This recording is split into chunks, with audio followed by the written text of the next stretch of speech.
Josh Kerr, huh? Josh Kerr is the conversation right now in the middle distance running. He's occupying the headlines both in Europe, Scotland, in America. There's comparisons to certain eras. So we are looking at an era of maybe Sebastian Coe, Jim Ryans, Kip Keino back in the 60s. This generational comparison that we tend to do when somebody's at the peak of their career, so we say at the peak, because at the moment, the conversation really focuses on his dominance in the Commonwealth Games, his dominance in breaking the world record on the July for 18th of July in London. He's a British boy proper, right? I will give him that. I'll give him that. I agree with the analyst, with the sports fan. I agree with all that stuff. That at the moment, he's the man. You know, behold the man, behold the Scottish man. So I agree. And so, what else we have to say about Josh Kerr? He's a world champion, both indoor and outdoor. But these are different events. Outdoor is 1500 meters, indoor is the 3K. So he's accomplished that. He has some trophies in his shelf. And we salute him. I think what I struggle with is when we do these generational comparisons, where we are throwing names like Al Garouj, Hakim Al Garouj, the Moroccan. We have Nordine Mousselli of Algeria during their era. And even we have people like Noah Ngeny. Let's not forget people like Bernard Lagat. These guys did, they have a proper place in the conversation.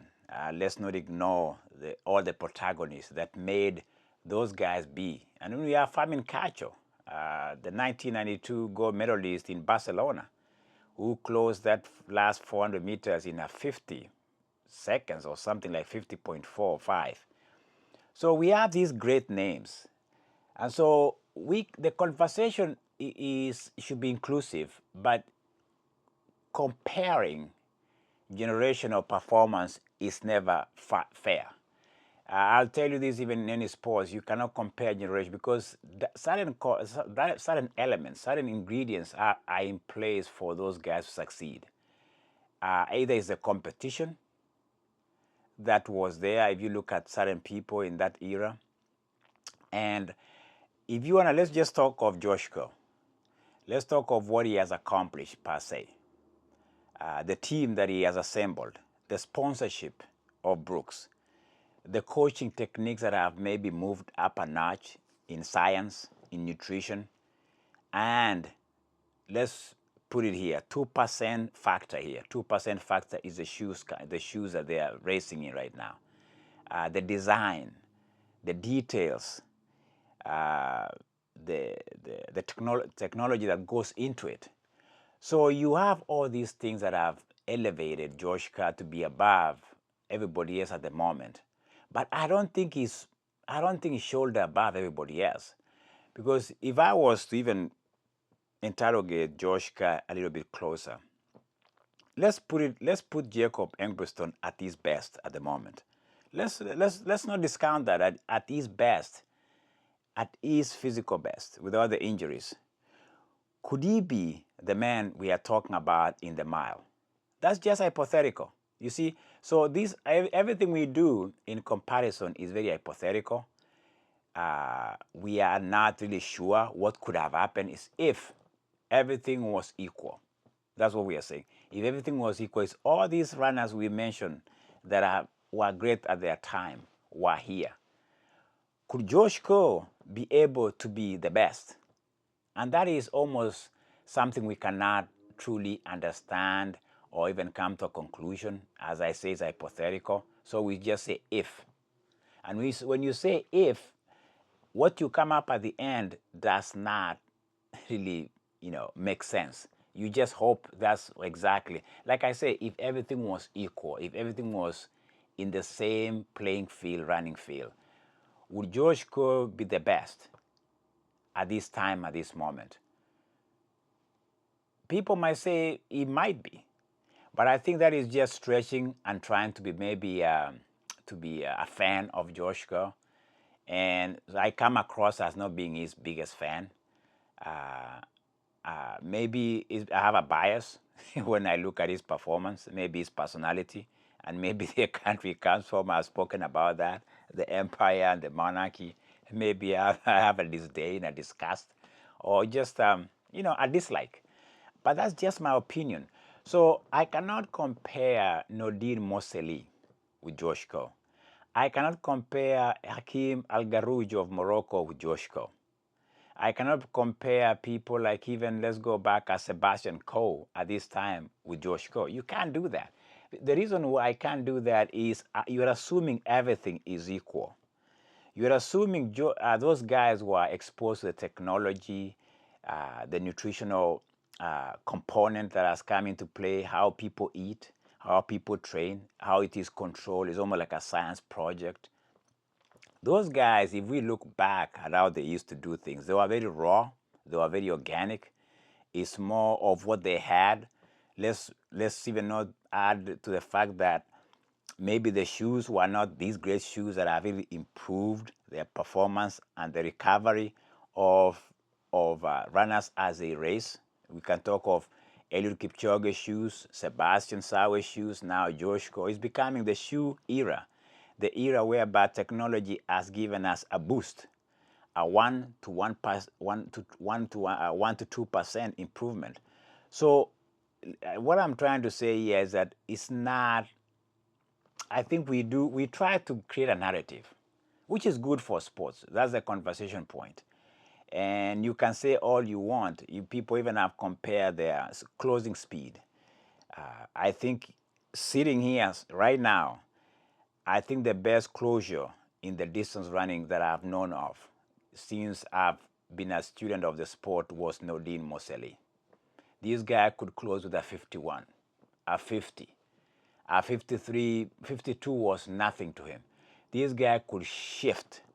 I remember, if you remember 1996, everybody was falling apart at the bell, at the penultimate lap, and Nordin Mosseli was gone. The closest was Fermin Kharcho. Everybody else was trying to catch up. This guy could just could just do what I call shift me, my friend, shifting and gone. So Nordin Mosseli was one of the best closure, one of the best shifters. He had the best closing speed as a middle distance runner. I don't think Josh Kerr could keep up. People are talking about the last Commonwealth mile where he went at the bell. He just went at 52. It's a 3:54, man, in the mile. You can't compare that. Listen, I cannot compare these different athletes of different era. It's an unfair comparison. It looks good for a conversion, like I say. But even I sit here, I can just I can stand by my opinion facts that Nordin Mosseli, the Algerian, was the best finisher in any race. At his best, he was that good. And then let me talk of Hakim Al Garouj just for comparison's sake, right? So he's a 3:26 1500 meter runner. If you convert that to the mile, that's almost a 3:42.5. Okay, so listen, this is the thing. Josh Kerr is good at the moment. Okay, he's the anointed boy. He's the altar boy. He's the ultimate champ right now in terms of performance. Commonwealth gold medal. Again, it's very good field, by the way. Cameron Myers he's a 3:48. He's a 3:40. Is he a 3:48 coming into the Commonwealth Championship? And then you have Timothy Cheruiyot, who is in decline and he's been around. And then Cameron too had a 3:28 coming into here with a 1500 meter. So he had good competition, and he closes at 52. He wins. So Josh Kerr right now, if you want to have a candid conversation without being biased, he's good. He's that good. But again, let's go to the trophy case. Let's go to what he has done thus far. So he's a world champion, like I say, I repeat myself here. He's a world record holder. Commonwealth, please, just put it aside. That's just like an add-on, right? So he has those two things. While indoor really, when you think of indoor is not as glamorous. It's not as significant, but it's a win. He's a world record. He's a world champion, and so he has that going for him, right? But he's not an Olympic champion. So it's not time for us to just have an Hall of Famer here. I think we are too quick. We, of course, we want to have something to say. This is the greatest at the moment. We are gravitating towards that conversation. It sounds good. It's very attractive. It's a headliner. But we are not, I don't think the doors are closed on him yet. World Championship is coming up next year. And then we'll have, hopefully, these guys are around for the Olympics. So until Josh Kerr is an Olympiad, is a world Olympic champion, until we call him that, he doesn't belong in the Hall of Fame that the Hal Guerrouj, the Mosellis of this world are.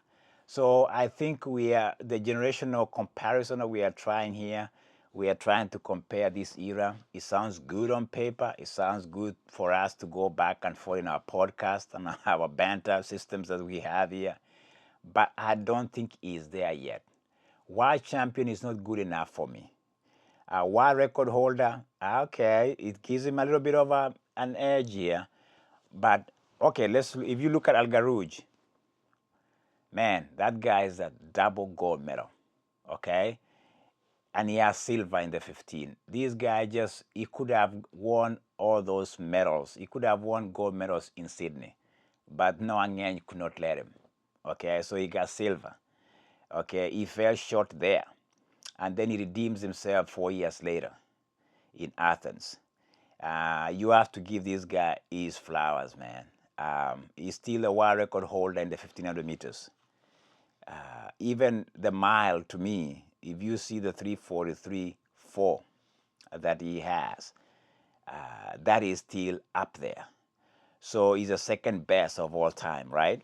So Al Guerrouj, to me, is still a Hall of Famer. He's way ahead of Josh Kerr as we speak, before it's all said and done. Because Olympics, when you are an Olympiad, when you are a gold medalist in the Olympics, and then you did it in Athens, after failing before, man, listen, man, you can say everything you want about Al Guerrouj. To me, he's still the GOAT of the mile. He's still the best middle distance runner of his time. Even to this day, if you stretch it and you look at what he has done, world record holder in the 15, he still holds that. And even his time in 5K outdoor, what did he have? 12:40s in the 5K? I don't know what his time is, 3,000. Maybe I have to look at that. And then his mile time is still supreme to me. And by the way, if you look at the times he ran the 1500, they were very, very fast. They were under 3:30 more than anybody else that you can remember during that time. And he had some decent competition. And so that's a different era. And then we fast forward here to Josh Kerr. Well, he is who he is right now. He's the king of the mile, if you want to say that. I'm not bending my knee yet. I'm not kneeling at the throne of King Josh yet. I think he has work to do. He has to prove to us that he's versatile. He can do 5Ks like Al Guerrouj. He should throw himself into some fast 3K, like Jakob has done. You know, he's a world record holder now. You're talking of a guy who has done 7:17 in 3K, man, and he's still a world record holder indoor in the mile. Jakob Ingebrigsten, man, if he was healthy, if he had stayed healthy, I think the conversation could be very, very close and tight. The competition will be very closer than we think. I think we haven't given Jakob Ingebrigtsen his dues. It's because of what he has gone through. And that's it for me for this conversation, honestly. And I think one of the things we have to really agree on and maybe settle on is that science, the training regimens, the training programs that have been implemented the last few years changes the whole trajectory of how these athletes have performed, and they are going to perform. And the other things that people don't talk about, the hidden components, the hidden factors, the hidden values, and some of these things that we don't know. The blood, our people, these blood banks that we have no idea, the underground world of blood mafias, man. Listen, we cannot discount that. It's very easy to dismiss it when somebody is doing very well, but we will never really find out the truth. We hope this what we are seeing is the legit. What we are looking at here is the truth, nothing but the truth. So even when we look back, the testing process, Josh Coach McKay is very, very vocal about, we are clean, we are clean, we are clean, we are clean. Listen, you don't want people saying that too much either. Because the more you say you are clean, the more people say, who say you're not clean? Because they are really oversaying it for me. They are oversaying the fact that Josh Kerr is clean. That doesn't resonate well with me. Let's facts just land where they need to land, and let the truth be found if a truth is to be found. So yes, Josh Kerr is the king of the mile at the moment, but he's too narrow for me. His accomplishments are too specific. He's not as versatile as Guerrouj was. Guerrouj was broad. I'm talking of 5K all the way to the mile, even the 8. Yes, I don't know what his time is in the 8. I don't have those facts with me, but I'm still a Guerrouj fan, man. Maybe because he was a man from my era, very humble. He didn't say much. He went about doing his business. Maybe that's the difference. He delivered at big stage. Like I say, he should have won gold in Sydney. He should have, but he should have. And I think I rest to this point again about generational comparison of athletes. It's never fair. Like I say, it's good for us. It's good for us to have that conversation. We look at their times, their closing time, their speed. But there's some other things that we forget. The little things of this day and age. The little things of this day and age. How even Josh Kerr was able to have live in a chambers of 12,000 feet, some created artificial chambers of altitude where he could live in that. And those guys back in those days, Guerrouj and maybe Mosellis on those days, maybe they just went training in high altitude, just natural world. So you have all these control things in this day and age of Josh Kerr, where everything is just manipulated, dictated. The food, the intake, and the nutritionists who have really made it maybe easier for them, but it's too controlled for me. Because if you think maybe of Guerrouj, they just ate. We don't know what they ate. We don't have those facts in front of us to look at. What did they do to do that? So this day and age whereby we claim to be transparent and everything is, you can Google up what they did, and makes us think that we are better. That every generation claims to be better. Every generation. They brag, there's bragging rights for every generation and performance and athletes, which is fine because we are here and now people. But I think I'll say this and I'll stick with this. Many things have made it possible for people like Josh Kerr to succeed. And I think it's the team, it's the companies that sponsor these guys and make it easy for them. All they have to do is just go there and perform. And that makes a difference.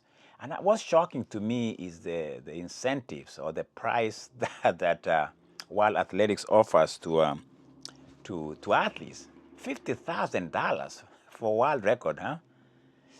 Man, these guys are really underpaid, man. This is it's insane when you think about it. It's almost like it's a joke. I can see why even Josh Kerr was disgusted. And to see the president, Sebastian Coe, presenting a check for $50,000 for a record of 342.66. Man, that is like a slap on your face, man. I don't know what to respond to that. That's why track and field athletics is still struggling financially. To have somebody getting 50,000 for a crowd in front of a crowd of almost 70,000 in London is embarrassing. To me, it doesn't not just add up, does it? So my take on that, guys, what is your opinion? Do you think if you say Al Guerrouj back in the 90s, you have Nordine Mouseli of Algeria, the GOAT in my world, who is a Hall of Famer for sure. And then you have, who else can we bring in the fray in the conversation? Yeah, these are guys at their time, during their time. They did what Josh had to bring down, or even had to, go above for him to be a talking point. And for me, is he better? I don't like this word better. I think we have to put them maybe in what I call the mile Rushmore, Mount Rushmore of milers. And yes, Josh Kerr right now can be there with the world record. He deserves to be there, maybe the world championship, but he's still below Al Guerrouj for me when it comes to the body of work. When you are looking at holistically what he has done. Don't forget Al Guerrouj 2001 or the World Championship in Paris. Was it 2001?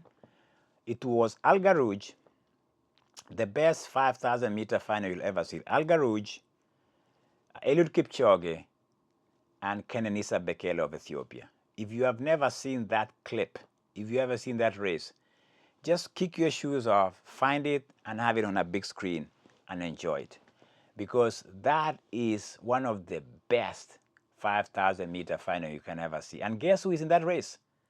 The guy I'm talking about, Hakim Al Guerrouj from Morocco. Hey, my friend, that's why Josh Kerr, until he can do that, against Eliud Kipchoge and Kenenisa Bekele, don't deny me this. Al Guerrouj is still the best, man. Oh, my friend. Oh, Lord, please stop it.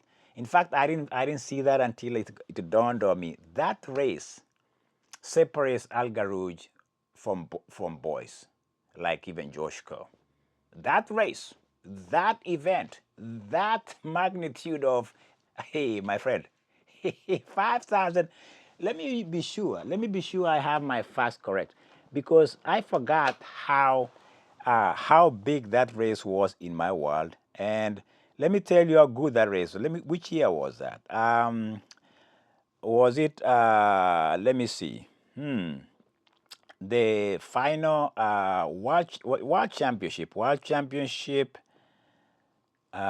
race between Al Guerrouj.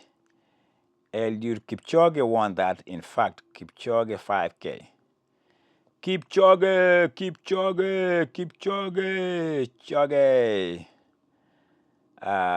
5K final.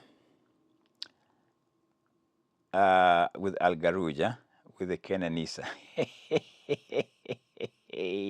That is why we say don't cast your vote too soon. Which year was that, my friend? That was 2003. Okay, 2003. Okay, Eliud Kipchoge was 18 years old. I don't think so. So it was Kenenisa Bekele, like I told you guys, and Kenenisa Bekele, Eliud Kipchoge, and Al Guerrouj, my friend. So the winning time was 12:52.79. Kipchoge wins in a lean, and Hakim Al Guerrouj was second in 12:52.83. Bronze went to Kenenisa Bekele 12:53.12.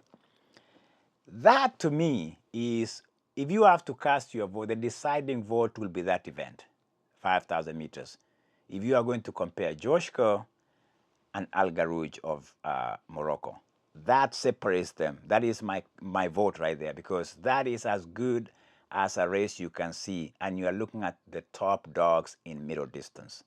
I'm talking of the dogs: Eliud Kipchoge, Al Guerrouj, and Kenenisa Bekele of Ethiopia.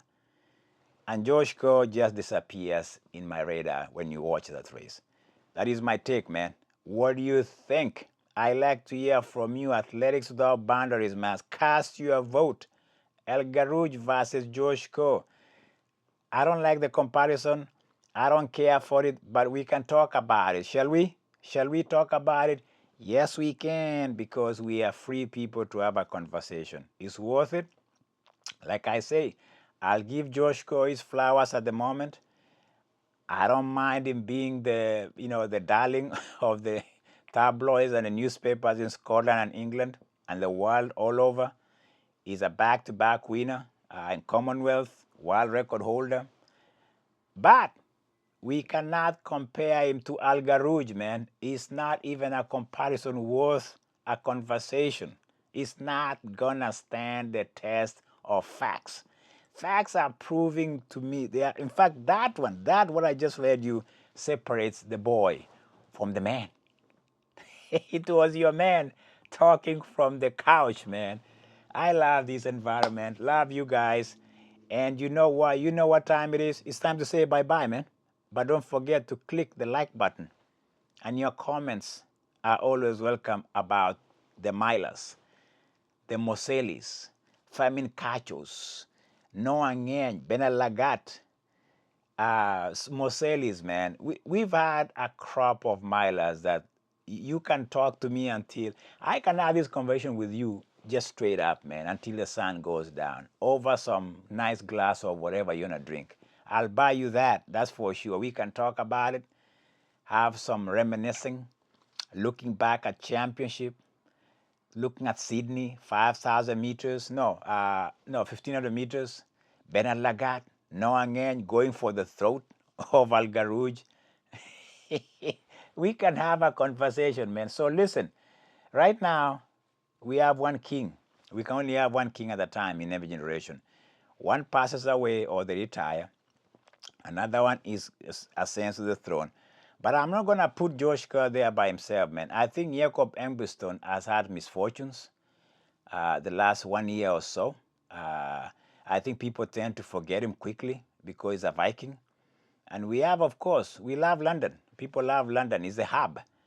It's a city, man. And we always think they're the best. Not yet, my friend. I'm not casting my vote to say Josh Kerr is the best yet. No, it's not. You know, one of the things you have to do as a podcaster or anybody who is in the view of sports is be fair, be as much as fair as possible, raising your head, looking around, looking for what you might have missed. And yeah, you have to be quite deliberate on that and have some good intentions. Otherwise, you might be too negative to a point whereby you might miss something that's a gem that's worth highlighting. And in this, this episode, I'm continuing here after, talking of the new brand of a miler in the King of London, Josh Kerr. I'll end on a high note. What about that, my friend? What about if I end on a high note? Having, celebrated the accomplishment of a Brit, a Scot. Let me celebrate. Let me end this show with a little bit of accolades, flowers, huh? A lot of praises to a young, upcoming, unknown, undiscovered, yet here she is, and is coming out of the events of Commonwealth. I almost missed it, and that's why I'm going. I just said, oh man, I almost missed that. Julia Siego, a Tinderet resident down my Nandi Hills Road. This guy has been mentoring a young lady by the name of Irene Jepkemboi, who made history in the Commonwealth Games. History indeed. If you know Julia Siego, is a world champion. He's an Olympic medalist. He's done it all. This guy has been around almost 2 decades, or a decade and a half, okay? He's done it all. And he's been mentoring, he's been teaching, he's been coaching. And here's a 22-year-old lady. Huh? Did I even know that? No, I didn't. I was biased. I was bashing Kenya left and right until I saw this. She's the first woman from Kenya, my friend, to ever win a field event in javelin, a bronze medal. My friend, 57.85 behind Australian Mackenzie Little and Tori Mobai. Huh? 57.85. Did you know that, guys? And I didn't know either. And that's why I always have blind spots, I have to admit. In my last episode, I was very hard on the Kenyan team, and I'm still hard. The accomplishment of Irene here, Jepkemboi, does not um, excuse the performance of the entire team and the contingent that went to Glasgow. It doesn't. As great as this performance is, which is a proud moment for Kenyans to realize that somebody has passed on a torch, and it's to Irene Jepkemboi in the javelin. Julius Yego, man, great man indeed. This guy has done that country proud. He's represented that country with class. He's a world class. He's a top class. And here we have a bronze medal because of his hard work and the hard work of Irene Jepkemboi. What about that, my friend? What about that? And here she says, bringing the bronze to Kenya is something big, and personally, I'm so happy for achieving that. Good for her, man. Look at that. Well spoken too. I like this. And I think she continues to talk about, I used to play football. Huh? She used to play football, man. But football was a bit challenging because it's a team sport. When you lose as a team. I was strong enough, and I used to watch Julius Yego a long time ago. His techniques and style was something that inspired so many, my friend. So, and this is what I say about sports, my friend. Somebody can come out of some woodwork somewhere in Kenya, looking up to these greats like Julius Yego, the only Kenyan who has represented that country in field events for a long time. Nobody else can equal that legacy. And here he is passing on the torch, as I've said, passing on the baton. Incredible accomplishment for this lady. A bronze medal in Commonwealth Games. Now she knows what to do. Huh? There's something here she said about in what did she say? There's something here that was fascinating, that was very interesting. She said while she was throwing javelin, one of the things when you go out, you can think you're going to copy somebody who's better than you in the techniques of javelin, because you're always watching what are they doing. This is what I like about her. She says that right now I'm the only one in Kenya throwing javelin, which is kind of unfortunate because that's the problem we have right there. The only one. Julius Yego, the only one. Irene Jepkemboi, the only one. Man, we have talent, man. We just don't know how to harness the talent. I think one of the things I was very hard on Kenya and athletics community and association and leadership is that they just take it for granted. They take it for granted that Julius Yego, Irene Jepkemboi, they're going to just do their thing. And these coaches or whatever they are, they're just going to be around them, for so to speak, just bandwagoning. Instead of nurturing, setting up some of these facilities, updating the equipments and the facilities and the systems so that we can compete with the rest of the world. She continues, and I'm requesting javelin throwers to get someone who can challenge me. So she's talking about local competition, which helps elevate our performance, which I've been talking to about this performance, is that you only can do good when you are being challenged by other performers or other throwers. And I like what she's saying here. We can use the available things and be focused with what we are doing. At the end of the day, you'll get support from people who have a good heart. Like, of course, she's talking about Julius Yego. And that to me is what I'm looking for most part when I talk of Kenya. Creating an ecosystem that is safe, that is up to date, that is well managed. And I think there's a long way for Kenyans to do that when it comes to field events, particularly if you look at how few and far between we have. But here we are. We have to celebrate bronze medal in javelin that historically we've never done anything in terms of field events in the women category. It's a huge, huge win for Kenya. I'll cut that out of the whole framework of the team that went there and say this is special. She deserves a special voice, and I'll give her flowers because Irene Jepkemboi, under the tutelage of the great Julius Yego, man, this is incredible. I'm really proud of this Irene lady, that she even took that risk. It's a risk, man. When there's nobody there doing anything for you to succeed except one person in the whole country, she hasn't mentioned anybody else. That speaks a lot. And I hope the future looks good for women, in particular in field events where we've never done, let's just say we've never participated. We might have potential, we might have talent, but who knows? If people don't take a risk and step forward and says, hey, Irene, well done. Talking of ladies, Lilian Odira has become the voice of intelligence for me in the Kenyan athletics community. I'm really intrigued. It's quite interesting when you listen to Lilian Odira.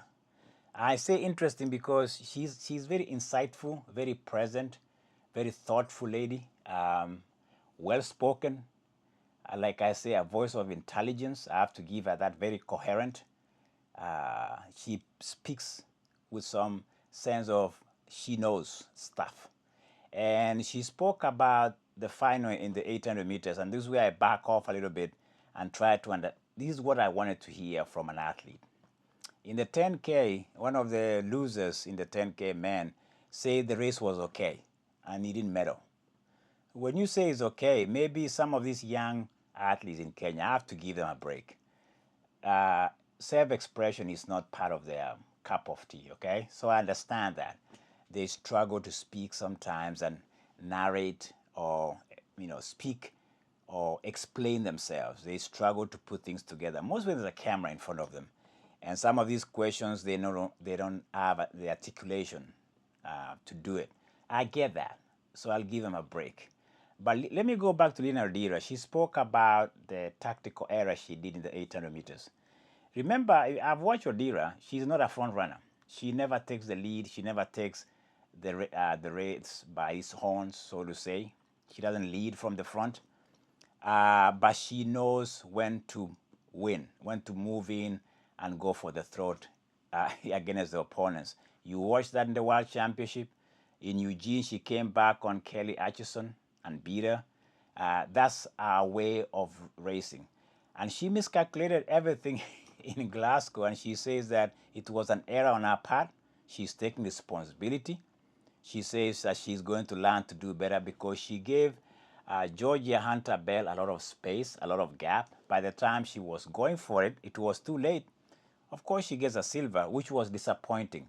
And one of the things you know that if it's a bad weather, as Kenyans have been whining and complaining about, when it's wet, you don't get the groove. It's very hard to get the groove. You have to either go for it from the get-go because everybody's there. The winning time was slow too, 159 was it 159 or whatever, under 2 minutes. And then she was 2 minutes behind. She was 2 minutes in 800. So to hear these voices, to hear somebody explaining the details of the race and taking responsibility and saying, it was an error on my part during the race. I was not well positioned to deliver better medal. You see, this is what we need from athletes, mostly who underperformed. Like I've said, Kenyans overall underperformed. You can't back off from that. You cannot hide from that fact. But to hear Lilian Odira explaining herself does not surprise me. I've always been following what she, her story, her life, how she talks about her professional life. And to me, that settles the score about who is the voice of intelligence, who is the voice of transparency of what occurred in Glasgow. And Lilian Odira, for me, explains it all in that discipline of 800. For the rest of the pack and whatever happens, is upon them. But for me, this inside stuff, the insider of the race or somebody who participated in an event and fell short. And she says she fell short. And that is a good thing to hear from an athlete who's hungry. They want more. They can do better. She's a world champion. She won in Eugene. I think there's more diamond leagues for her to participate in. And she might be, she's a progressive woman who started maybe a career late. And I think there's a lot from Lilian Odira for us to see. So that is good for me. Two great women. I'll end on that. Irene Jepkemboi, bronze medal, 57. in javelin, the first woman to ever do that in global stage, if global is Commonwealth or big competition. That's great, and kudos to Julius Diego, man, mentoring, and to mentor a 57 javelin throw in a Commonwealth event is not easy, my friend. And for that, flowers. And for Lida Nodira giving us, unmasking what happened in the 800 meters. I'll end on that, my friend, because you know what? Sometimes you can be blindsided when you are looking at the picture of what happened in Glasgow. And sometimes you get blurred, you get some blind spots. This to me is not a blind spot. I put some lights on it. I saw something. I'm going to end on that. And what do you think? The first medal for Kenyan women in athletics competition goes to Irene Jepkemboi. Great lady indeed. Proud to be a Kenyan today. Talk to you later, my friend. Bye-bye.